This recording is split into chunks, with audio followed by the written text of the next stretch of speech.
बातमी पंतप्रधान नरेंद्र मोदींच्या नाशिक दौऱ्याची। मोदी उद्या नाशिक दौऱ्यावरती आहेत। उद्याच पंतप्रधान मोदींच्या हस्ते मुंबईतील अनेक प्रकल्पांचं उद्घाटन होणार आहे, लोकार्पण होणार आहे। शिवडी न्हावा सागरी सेतू आणि दिघागाव रेल्वे स्थानकाचं उद्घाटन मोदींच्या हस्ते होणार आहे।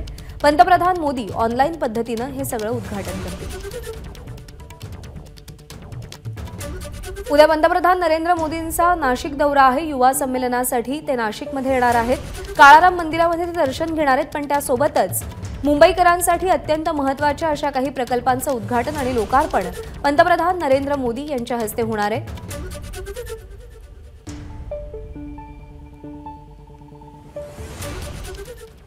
दरम्यान शिवडी न्हावा सागरी सेतूचं उद्घाटन मोदींच्या हस्ते होणार आहे। आज कशी तयारी सुरू आहे तिथे आढावा घेतलाय आमच्या प्रतिनिधींनी, आपण पाहूया। न्हावा ते शिवडी लिंक हा सागरी सेतू आहे आणि या सागरी सेतूचं उद्घाटन उद्या पंतप्रधान नरेंद्र मोदी यांच्या हस्ते होणार आहे।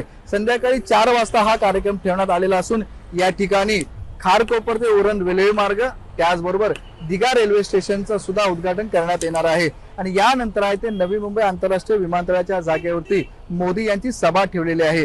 या सभेसाठी साधारण 1.25 लाख आहे ते महिला उपस्थित राहणार आहेत आणि याच लोकांना कुठल्याही प्रकारचा त्रास होऊ नये म्हणून रायगड आरोग्य विभागाच्या माध्यमातून 500 खाटांचं सुसज्ज असं रुग्णालय उभा करण्यात आलेलं आहे। तुम्ही पाहता की या ठिकाणी मोठ्या संख्येने ॲम्ब्युलन्स आहेत, या आतमध्ये जात आहेत, तैनात करण्यात येणार आहेत। आणि काही महिन्यापूर्वी खारघर या ठिकाणी आप्पासाहेब धर्माधिकारी यांना महाराष्ट्र भूषण पुरस्कार दिला होता। लाखो लोक या सोहळ्याला आली होती आणि सकाळी 11 वाजता हा कार्यक्रम होता।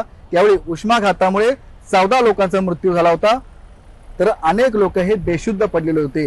त्यामुळे याचीच कुठेतरी खबरदारी राज्य सरकारने घेतलेली आहे। त्यामुळे हा कार्यक्रम सकाळी न ठेवता संध्याकाळी ठेवलेला आहे आणि संध्याकाळी सुद्धा जर कुणाला काही त्रास झाला त्या ठिकाणी तर त्यांना त्वरित उपचार व्हावेत, अतिरिक्त उपचार करण्यात यावे। त्याचबरोबर म्हणूनच या ॲम्ब्युलन्स आहेत ते तैनात करण्यात आलेले आहेत। त्याचबरोबर 500 खाटांचं रुग्णालय उभा करण्यात आलेलं आहे। 1000 डॉक्टर या ठिकाणी असणार आहेत, नर्स असणार आहेत आणि संपूर्णपणे लोकांच्या आरोग्याची खबरदारी आता या ठिकाणी राज्य सरकारच्या माध्यमातून होताना दिसते। म्हणून आपण पाहतो की मोठ्या संख्येने हे ॲम्ब्युलन्स आता आंतरराष्ट्रीय विमानतळामध्ये कार्यक्रमाच्या ठिकाणी जात आहेत। सध्या आज कुणालाही या ठिकाणी सोडण्यात येत नाहीये।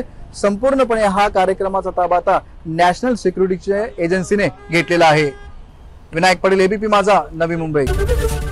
एबीपी माझा, उघडा डोळे बघा नीट।